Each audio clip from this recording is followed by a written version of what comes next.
मी विनंती करतो की आपण सर्व जनतेला संबोधित करावं।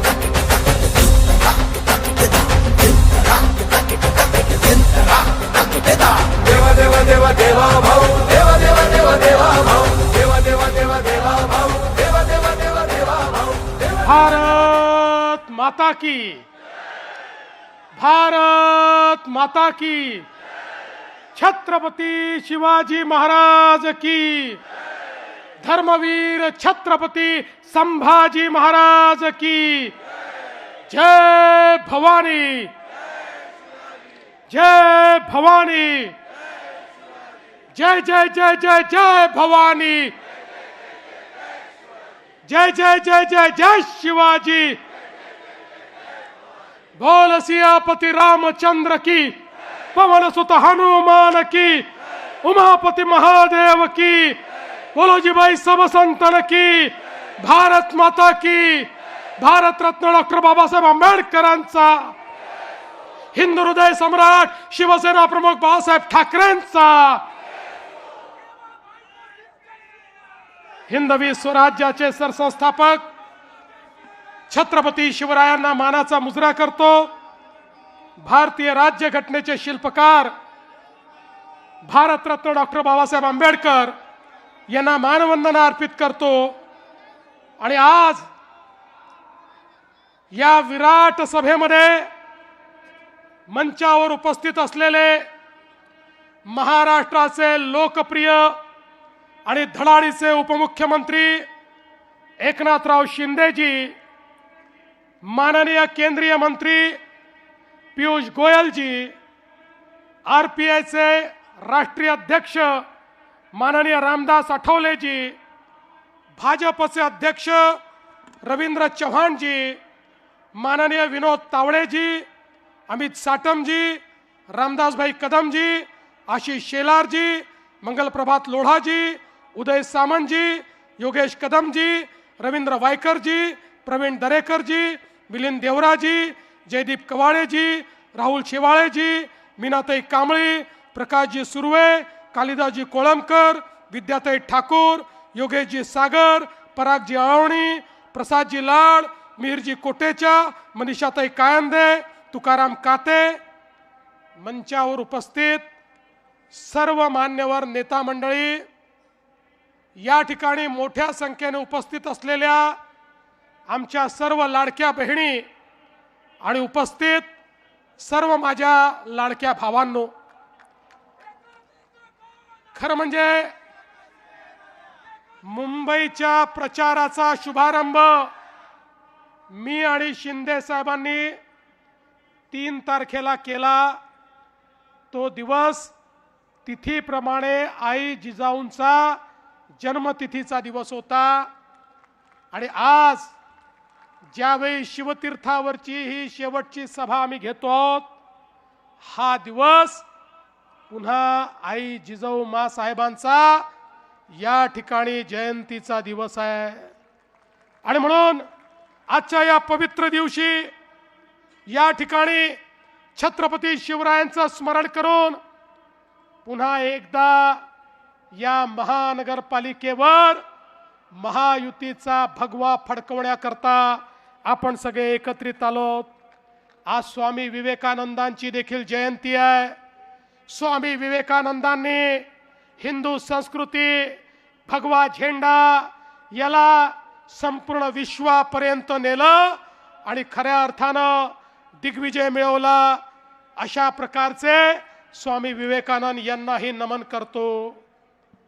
कधी कधी मी विचार करतो, इतक्या सभा घेण्याची खरंच गरज आपल्याला आहे का? पण माझ्याकरता तो संवाद असतो। पण काही गोष्टी या सभांपेक्षा अधिक एका वेगळ्याच संवादामध्ये आपल्याला समजू शकतात। आणि म्हणून मी कोणाकडनं तरी शब्द उधार घेतो आणि म्हणतो, जरा लाव रे तो व्हिडिओ, लाव बरं जरा। हे उद्धव वगैरे जे आहेत ना, यांच्या या नीच राजकारणाचाच मला कंटाळा आला होता आणि म्हणून मी बाहेर पडलो. आणि मग जर का उद्धवला कंटाळून तू शिवसेना सोडली असशील तर उद्धवच्या फोनची वाट का बघतोस? आणि ज्यांनी बाळासाहेब असताना त्यांच्या पाठीत खंजीर खुपसला, बाळासाहेबांचं ज्यांनी ऐकलं नाही तो माझं ऐकेल असं तुम्हाला वाटतं? तिथून बाहेर पडताना माझ्या बरोबर मी गाडी चालवतोय, माझ्या बरोबर उद्धव बाजूला बसलाय. तिथून हॉस्पिटलमधनं मातोश्रीला मी घेऊन आलो. हॉस्पिटलमधनं मातोश्रीला येईपर्यंत तेव्हा नाही रे वाटलं की बाळासाहेबांच्या पाठीत खंजीर खुपसणाऱ्याच्या बाजूला मी बसलोय म्हणून. त्या मुलाखतीमध्ये मी असं म्हटलं होतं, सेनेबरोबर परत मनसेने युती करावी किंवा मी तुम्हाला सांगू का, तो माणूस बोलतो वेगळं आणि करतो वेगळं. हा माणूस विश्वास ठेवणार का नाहीये मला माहिती आहे. तो अख्ख्या देशाला आणि महाराष्ट्राला माहित नाही इतकं जवळून मला माहिती आहे. त्या निंदकाचे घर असावे शेजारी. माझ्याकडे खूप व्हिडिओज आहेत. व्हिडिओ मराठीच्या मुद्द्यावरती असेल किंवा हिंदुत्वाच्या मुद्द्यावरती असेल, या उद्धव ठाकरेंच्या अंगावरती एक तरी केस आहे का? फक्त पैशासाठी, स्वार्थासाठी सगळ्या गोष्टी, कधी हा कधी तो पण बस मला सत्तेत बसवा. माझ्याकडे खूप व्हिडिओज आहेत. मग तुम्हाला हवा होता म्हणून माननीय बाळासाहेबांच्या नावावरती मुंबईचा महापौर बंगला जो ढापला तो लोकांना विचारून ढापला. माझ्याकडे खूप व्हिडिओज आहेत. खोके खोके ओरडत आहेत त्यांच्याकडे कंटेनर्स आहेत. कोविड पण नाही सोडला त्यांनी. प्रत्येक वेळेला यायचं, बाळासाहेबांचं नाव पुढे करायचं, मग आम्ही लगेच बाबडेपणाने इमोशनल. एकदा तुम्ही स्वतःच्या डोळ्यांनी आणि कानाने ऐका आणि डोळ्यांनी बघा. हो ती नाही का ज्याला स्वतःला बाळासाहेब झाल्यासारखं वाटतं, मग कधी मराठीच्या नादाला लागतात, कधी हिंदुत्वाच्या नादाला लागतात. शेवटी त्या संजय दत्तला कळतं की साला आपण काही भेजे में केमिकल लोचा होईल आहे. अरे तू कोण आहे? तू कोण? वल्लभभाई पटेल काय महात्मा गांधी? तू कोण आहे की मी बोलतोय ना? अरे मी बोलतोय ना, काय लॉजिक आहे? बघा परिस्थिती काय होती. वो नेता नाम ले लो, वो क्या नेता है क्या? अरे वो तो सब मिली जुली सुपारीबाज है सभी. आमच्या आजोबांनी फार छान शब्द काढला होता असल्या वृत्तीच्या लोकांसाठी. हे सगळे लवंडे. संपलेल्या पक्षांवर मी उत्तर देत नाही. संपलेल्या पक्षांवर मी उत्तर देत नाही. पेंग्विन.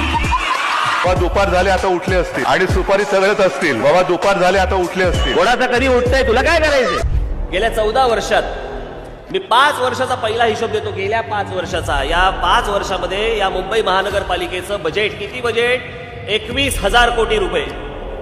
21,000 कोटी रुपयाचं बजेट या मुंबई महानगरपालिकेचं. त्यातले 60% पैसे हे आस्थापनेवरती जातात, तिथल्या पगारावरती जातात, इतर गोष्टीवरती जातात. राहतात किती? 40%. आता 40%मध्ये जर समजा पकडलं तर 21,000 कोटीमधले जर 40% पकडले साधारणपणे 8,000 कोटी रुपये दरवर्षी हातामध्ये राहतात. म्हणजे 5 वर्षामध्ये कमीत कमी 40,000 कोटी रुपये हातामध्ये होते. या मुंबई शहरावरती खर्च करायला गेले कुठे? गेले कुठे? गेले कुठे? गेले कुठे? गेली 20-20, 25-25, 30-30 वर्ष महानगरपालिका आहेत, ज्याच्यामध्ये शहराचा तर विकास झालाच आहे, पण मराठी माणूसही उद्ध्वस्त झालाय. माननीय बाळासाहेब असताना या सगळ्या गोष्टींकडे एक बारीक लक्ष तरी असायचं. नंतर तर काय बारीक लक्ष फक्त पैशावर. आज पण कुठेतरी आणि परवा पण कुठेतरी हेलिकॉप्टर बद्दल उतरताना उद्धव ठाकरेंची बॅग तपासली. निवडणूक आयोगाच्या लोकांना पण कुठे काय तपासायचं हे पण कळत नाही. अहो, ज्याच्या हातात आज पण कधी पैसे बाहेर निघाले नाही त्याच्या बॅगेत काय असणार? फार फार तर हात रुमाल आणि कोमट पाणी. त्यामुळे आता मला सांगा, आपण उत्तर देण्याची गरज आहे? उत्तर त्यांनीच दिलंय. या ठिकाणी काल जी सभा झाली त्या सभेमध्ये पुन्हा तेच अपील, पुन्हा तीच कारणं, पुन्हा तेच मुद्दे. खरं म्हणजे आत्ताच एकनाथजींनी या ठिकाणी सांगितलं, ही मुंबई कोणाच्या बापाच्या बापाच्या बापाच्या बापाच्या बापाच्या बापाच्या बाप जरी आला तरी महाराष्ट्रापासून तुटू शकत नाही. पण बंधू भगिनींनो, माझा तुम्हाला सवाल आहे, अरे तुम्हाला जर आज मराठी माणूस या ठिकाणी कुठेतरी अडचणीत दिसतोय, मराठी माणसावर खतरा दिसतोय, तर 30 वर्ष तुम्ही काय कंचे खेळत होतात? मला सांगा, काय करत होतात तुम्ही? आणि मग याला जबाबदार कोण आहे? 25-25 वर्ष या महानगरपालिकेमध्ये खुर्च्या तोडण्याचं काम तुम्ही केलं, आणि तरी जर माझा मराठी माणूस या ठिकाणी अडचणीत असेल, अरे चुल्लू भर पानी में डूब मरो, कहा वोट मांगने के लिए यहां आते हो. आणि मला आव्हान देतात, म्हणे आदित्यशी चर्चा करा. ठीक आहे, तुम्हाला पोराला प्रमोट करायचं आहे, पण आदित्यशी चर्चा करा. अरे बाबा, आदित्यशी जर चर्चा करायची असेल तर आमची बाजूची उमेदवार शीतल गंभीर ती देखील याच्याकरता पुरेशी आहे. आज खुलं आव्हान देतो, उद्या दिवसभरात कधीही आदित्य ठाकरेंनी सांगावं त्या ठिकाणी आदित्य ठाकरे येतील, आमच्याकडनं शीतल गंभीर येईल आणि करूया चर्चा. आणि मग काय सांगायचं? मुंबईकरांकरता शेवटची निवडणूक, मराठी माणसाकरता शेवटची निवडणूक. बंधू भगिनींनो, ही मुंबईकरांकरता शेवटची निवडणूक नाही, ही मराठी माणसाच्या अस्तित्वाची निवडणूक नाही. अरे हा मराठी माणूस तो आहे ज्यानं अटके पार झेंडे लावले. छत्रपती शिवाजी महाराजांनी आम्हाला असं सळसळत रक्त दिलाय. आम्ही अन्याय सहन करणारे हे मराठी लोक नाही आहोत. अरे आम्ही तर त्या ठिकाणी पानिपतच्या लढाईमध्ये लढण्याकरता गेलो होतो. ते संकट महाराष्ट्रावर नव्हतं. अहमदशाह अब्दालीने त्या ठिकाणी पत्र लिहून कळवलं होतं मराठ्यांना की तुम्ही केवळ सिंध, पंजाब आणि बलुचिस्तान हे माझा आहे म्हणून सांगा, उर्वरित संपूर्ण भारत हा मराठ्यांचा आहे म्हणून मी त्या ठिकाणी त्याला मान्यता देतो. पण मराठे थांबले नाही, कारण आपल्या भारताचे तुकडे होत होते आणि तिथे जाऊन लढलाले आम्ही मराठे आहोत. आणि तुम्ही या ठिकाणी आम्हाला सांगता आपलं अस्तित्व संपून जाईल. अरे मराठी माणसाच्या अस्तित्वाची लढाई नाही आहे, तुमचं अस्तित्व पणाला लागलेलं आहे. आणि म्हणून पुन्हा एकदा सांगतो, तुम्ही म्हणजे मराठी नाही, तुम्हीच म्हणजे महाराष्ट्र नाही, तुम्ही म्हणजे मुंबई नाही. मुंबई म्हणजे ही बसलेली जनता आहे, मराठी म्हणजे ही बसलेली जनता आहे. महाराष्ट्र म्हणजे छत्रपती शिवरायांनी तयार केलेला हा महाराष्ट्र, ज्याला महाराष्ट्र धर्म समजतो तो महाराष्ट्र आहे. त्याच्याकडे कोणी वाकडी नजर करून या ठिकाणी पाहू शकत नाही. पण बंधू भगिनींनो, खऱ्या अर्थानं आपण बघा, या ठिकाणी आता काही लोकांनी काल माझीच नक्कल केली. मला मजा येते कोणी माझी नक्कल केली तर, मला आवडतं, मला काय प्रॉब्लेम नाही आहे. पण त्यांना हे समजायला पाहिजे, अरे नक्कल करता करता काकाच्या पक्षाची काय स्थिती झाली. काकाला किमान चांगली नक्कल करता येते, भाषण करता येतं, तुम्हाला तेही करता येत नाही. तुमची काय अवस्था होईल. आणि म्हणून मला असं वाटतं थोडं मागे वळून बघितलं तर यांच्या लक्षात येईल. आणि काय म्हणाले या ठिकाणी? म्हणाले मराठी करता आम्ही एकत्रित आलो, महाराष्ट्र करता एकत्रित आलो, आणि मग हिंदी सक्ती झाली म्हणून आम्ही एकत्रित आलो. पहिल्यांदा सांगतो, या महायुतीच्या सरकारमध्ये महाराष्ट्रामध्ये फक्त मराठी सक्तीची, फक्त मराठी सक्तीची. आम्ही सांगितलं त्रिभाषा सूत्रामध्ये इतर कुठली भाषा तुम्हाला शिकायची असेल ती शिकण्याची तुम्हाला मुभा आहे, पण सक्तीची मराठी असणार आहे. पण एकदा पुन्हा सांगू इच्छितो, या गजनी लोकांना जे विसरले आहेत, तो गजनी पिक्चर आला होता ना, तसे गजनी आहेत. म्हणून एकदा क्रोनॉलॉजी सांगतो, या राज्यामध्ये हिंदी सक्ती करणारे कोण? खरं म्हणजे या ठिकाणी राज ठाकरेजी तुम्ही पण ऐकून घ्या. 21 सप्टेंबरला उद्धव ठाकरेंनी घोषणा केली, या ठिकाणी नवीन एज्युकेशन पॉलिसीवर, त्रिभाषा सूत्रावर आम्ही समिती तयार करतोय. 16 ऑक्टोबर 2020 ला डॉक्टर माशेलकर समिती तयार झाली. या समितीमध्ये इतर लोकांसोबत उबाठाचे उपनेते, शिवविद्या प्रबोधिनीचे संस्थापक आणि विश्वस्त विजय कदम देखील होते. समितीतल्या 18 पैकी 16 लोक मराठी होते. 14 सप्टेंबर 2021 ला या समितीने तत्कालीन मुख्यमंत्री माननीय उद्धव ठाकरेजींना अहवाल सादर केला. अहवाल घेत असताना भोंगेश्वरी त्या ठिकाणी उपस्थित होते. त्यांनी देखील तो अहवाल बघितला. आता हा जो अहवाल आला, या अहवालाचा पृष्ठ क्रमांक 56 कॉपी पण पाठवतो आणि अहवालही पाठवतो. पृष्ठ क्रमांक 56 वर भाषेकरता जो उपगट केला त्या उपगटाचा अहवाल त्याच्यामध्ये दिलेला आहे. त्या उपगटामध्येही उबाठाचे उपनेते शिवविद्या प्रबोधिनीचे संस्थापक विजय कदम त्या ठिकाणी होते. त्यातली शिफारस काय आहे?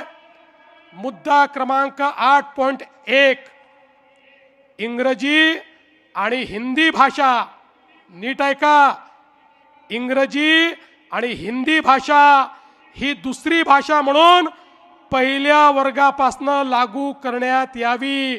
मी नाही म्हणत आहे, या ठिकाणी उद्धवजींचा अहवाल म्हणतो 1ली ते 12वी इंग्रजी विद्यार्थी इंग्रजी शिकत असतील तर त्याला हिंदी पण शिकवलं पाहिजे, त्यामुळे त्याला भाषेची जाण येईल.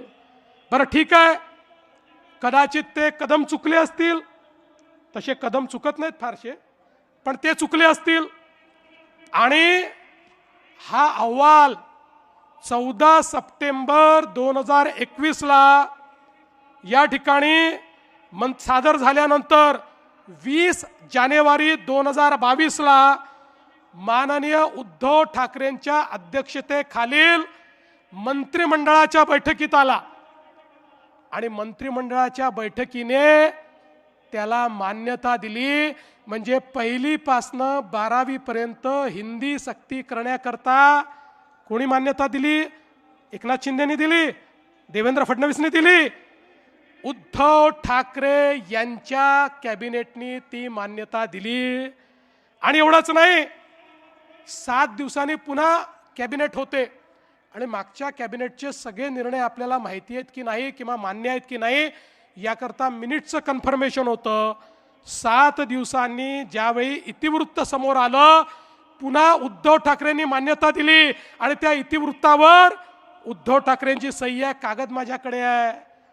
एकीकडे या ठिकाणी आपणच हिंदी सक्ती करायची, नंतर आमचं सरकार आलं, आमच्या सरकारमध्ये आम्ही त्या ठिकाणी त्याला पुढे नेण्याचा प्रयत्न केला.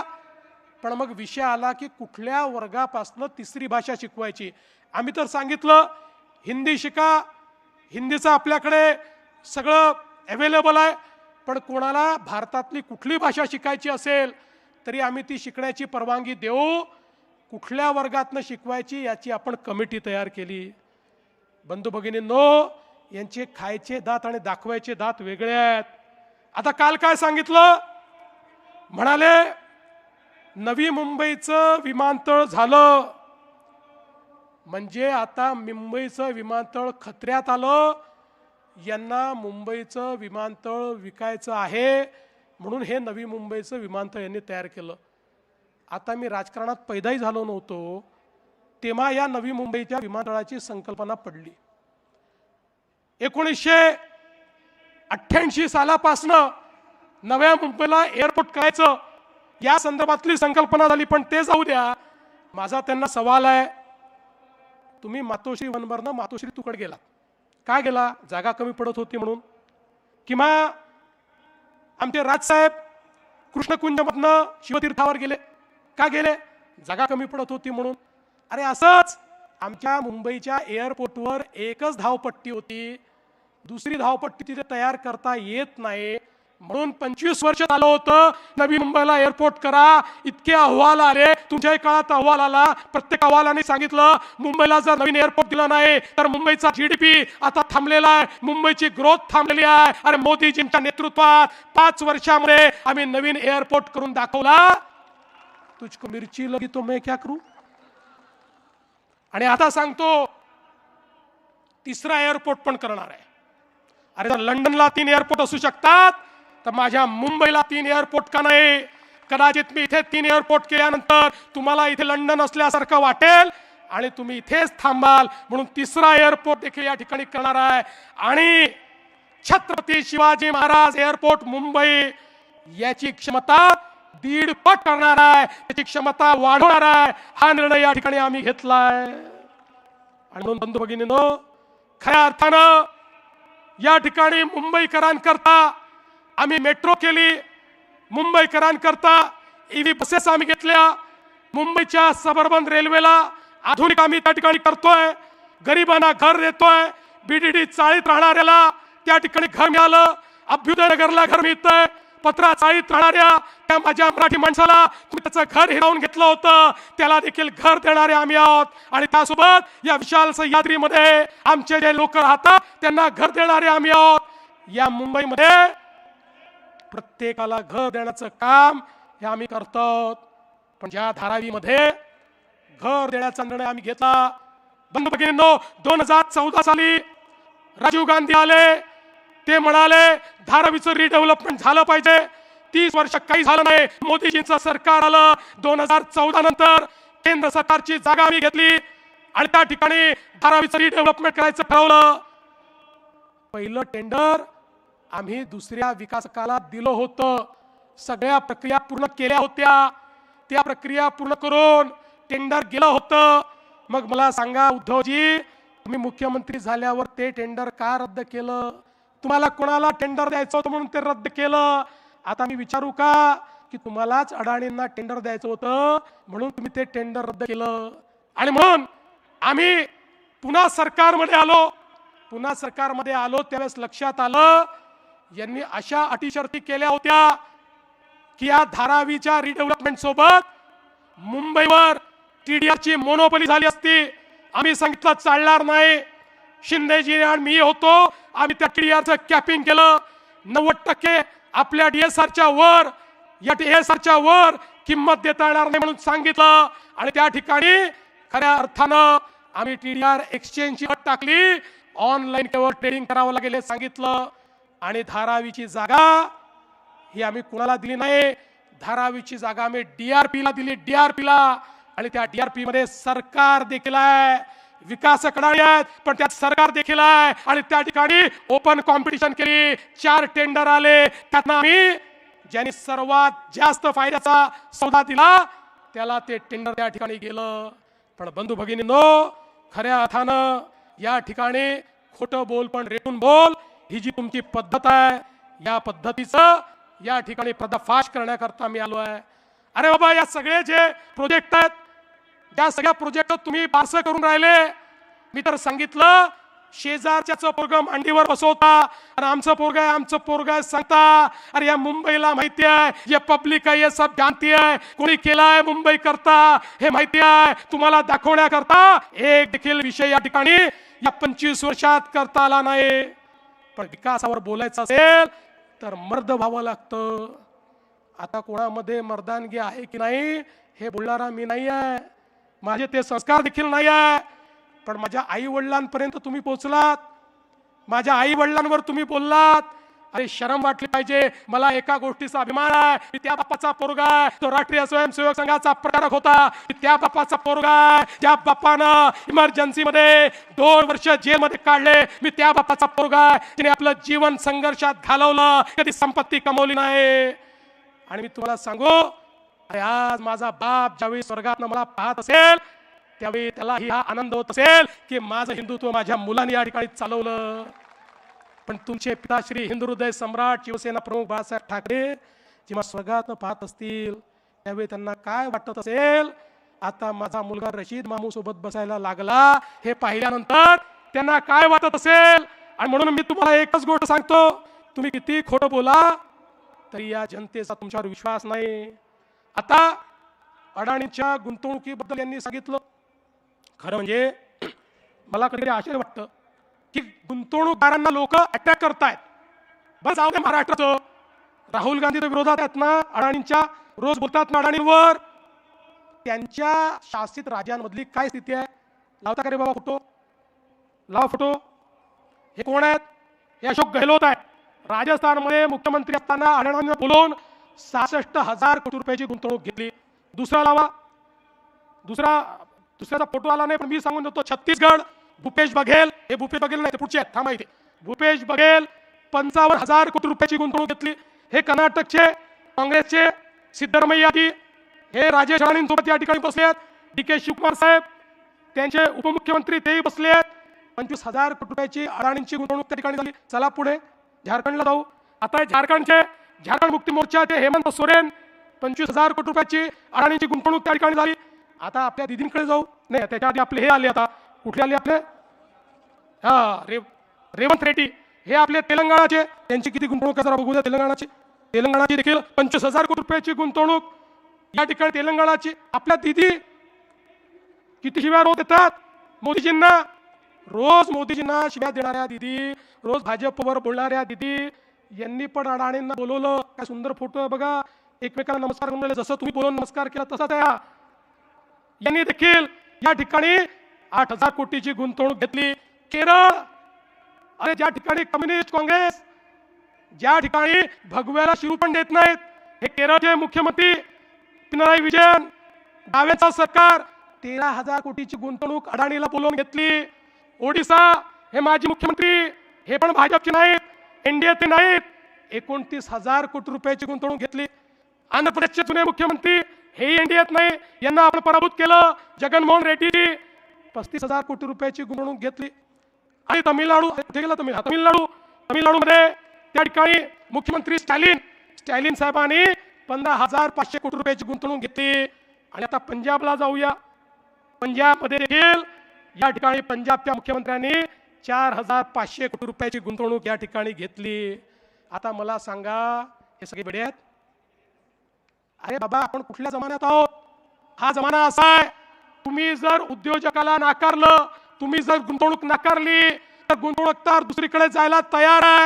आणि मग गुंतवणूकदार जर आला नाही, तर या ठिकाणी आमच्या मुलांच्या हाताला काम कसं मिळेल? तुमचं बरं आहे, केवळ भाषण करायचे आणि मराठी माणसाला काय द्यायचं? नोकऱ्या तर सोडाच, शिव वडापावची गाडी त्या ठिकाणी द्यायची. वडापावच्या व्यतिरिक्त मराठी माणसाकरता तुम्ही स्वप्न पाहिलं नाही. पण आमचं स्वप्न आहे, त्या मराठी माणसाला उद्योजकही बनव, त्याला नोकरी देऊ. एकही मराठी माणूस या ठिकाणी खऱ्या अर्थानं बेरोजगार राहणार नाही. याकरता अडाणी हो किंवा कोणी हो, जो महाराष्ट्रात गुंतवणूक करेल त्याचं आम्ही स्वागत करू. आमचं ठरलंय, कोणालाही गैरफायदा देणार नाही, पण आलेल्या प्रत्येकाचं स्वागत हे या ठिकाणी झालंच पाहिजे. आणि एवढंच नाही, एक सुंदर प्रेझेंटेशन देखील झालं. या प्रेझेंटेशनमध्ये त्यांनी सांगितलं कशी अडाणींची 2014 नंतर नेटवर्थ वाढली मोदींमुळे. आता मी काय अडाणींचा वकील नाही आहे, ते त्याचं उत्तर देतील. पण महत्वाचं हे आहे, अरे वेडांनो, 2014 साली हा महाराष्ट्र, हा देश, भारत जगातली 11वी अर्थव्यवस्था होता. आता तो जगातली 3री अर्थव्यवस्था झाला. जगामध्ये एवढी मोठी अर्थव्यवस्था विस्तारित झाल्यानंतर हजारो उद्योजक या ठिकाणी तयार झाले. आणि जे उद्योजक या ठिकाणी होते त्या सगळ्यांनी प्रचंड मोठा विस्तार केला. त्या प्रत्येकाची नेटवर्थ वाढली, प्रत्येकाचा रेव्हेन्यू वाढला, प्रत्येकाचं ऑपरेशन वाढलं. मी तर या ठिकाणी 25 कंपन्यांचंच फक्त बॅलन्स शीट आणलं आहे आणि त्यातल्या काही प्रमुखांचं वाचून दाखवतो, म्हणजे आपल्या लक्षात येईल नरेटिव्ह काय आहे. अरे मोदीजींनी तर हजारो कंपन्या ज्या कधी लिस्टेड नव्हत्या, आज त्या लिस्टेडही आहेत आणि प्रॉफिट मेकिंग देखील आहे. तुम्ही बघा, ही चांगली नावं आहेत सगळी, जी लोक आपल्या राज्यामध्ये आपल्या मुलांना त्यांच्या हाताला काम देत आहेत, अशा प्रकारचे लोक आहेत. टाटा ग्रुपचा रेव्हेन्यू किती वाढला माहिती आहे? 14 पासून 24 पर्यंत, 14 पासून 26 पर्यंत 664%, 664%. HDFCचा 377%, अडाणी ग्रुपचा 680%, L&Tचा 380%, इन्फोसिसचा 247%, ICICIचा 240%, आदित्य बिर्ला ग्रुपचा 566%, भारती ग्रुपचा 260%. मी छोटे म्हणजे 200% वाले वगैरे वाचतच नाही, आता पुढे जातो. सन फार्मा, आपल्या मुंबईची कंपनी, आपल्याला अभिमान असला पाहिजे. आपल्या मुंबईची कंपनी सन फार्मा, यांचा रेव्हेन्यू किती टक्क्यांनी वाढला माहिती आहे? 1,552%, 1,552%. एव्हेन्यू सुपर मार्केट, ही पण मुंबईवालेच आहेत, यांचा किती वाढला माहिती आहे? 1,166%. वेदांताचा 400%, हिंदुजा ग्रुपचा 376%, गोदरेजचा 409%, TVS ग्रुपचा 529%, आर्य कॉर्प ग्रुपचा 1,033%. आता या सगळ्यांचे वाढले, यांच्यातल्या काही लोकांच्या तुलनेत तर तुम्ही सांगितलेला आकडा कमीच आहे. त्यामुळे जर आपली अर्थव्यवस्था विस्तारित होत असेल, आपल्याकडे गुंतवणूक येत असेल, आपल्या मुलांच्या हाताला काम मिळत असेल, तर आपण त्याचं स्वागत केलं पाहिजे. की रोज त्यांना धक्का मारला पाहिजे, रोज शिव्या दिला पाहिजे. अरे तुम्हाला चिंता नाही आहे, तुमच्या पोराबाळाची तुम्हाला चिंता नाहीये, तुमच्याकडे काही कमी नाहीये, पण मला चिंता आहे त्या सामान्य मध्यमवर्गीय मराठी कुटुंबातल्या व्यक्तीची, या मुंबईकरांची, ज्यांच्या मुलांच्या डोळ्यामध्ये स्वप्न आहेत, ती स्वप्न त्यांना पूर्ण करायची आहेत, पण ती स्वप्न पूर्ण करण्याकरता त्यांना देखील या ठिकाणी गुंतवणूक हवी आहे. ती गुंतवणूक त्यांना कोण देणार आहे, हा खऱ्या अर्थानं या ठिकाणी हा सवाल आहे. आणि म्हणून मी तुम्हाला एवढं सांगण्याकरता आलो आहे, मला फार उत्तर द्यायची आवश्यकता नाही आहे.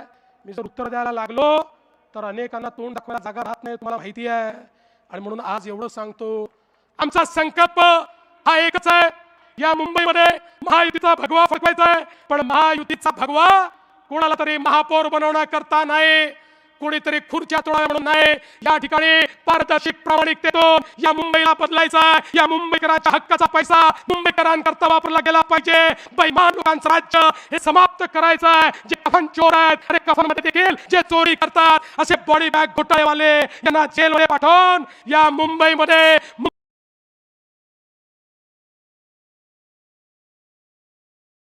कमळ दिसेल, ज्या ठिकाणी धनुष्यबाण दिसेल, चेहरा पाहू नका, माणूस काळा आहे की गोरा आहे पाहू नका, केस आहे की टकला आहे पाहू नका, चिन्ह केवळ दोनच, कमळ आणि धनुष्यबाण, कमळ आणि धनुष्यबाण, कमळ आणि धनुष्यबाण, कमळ आणि धनुष्यबाणाची बटन दाबा आणि पुढच्या 5 वर्षाकरता मुंबईकरांचं सरकार या ठिकाणी निवडून आणा, एवढीच विनंती करतो आणि माझं बोलणं संपवतो. धन्यवाद. जय हिंद, जय महाराष्ट्र.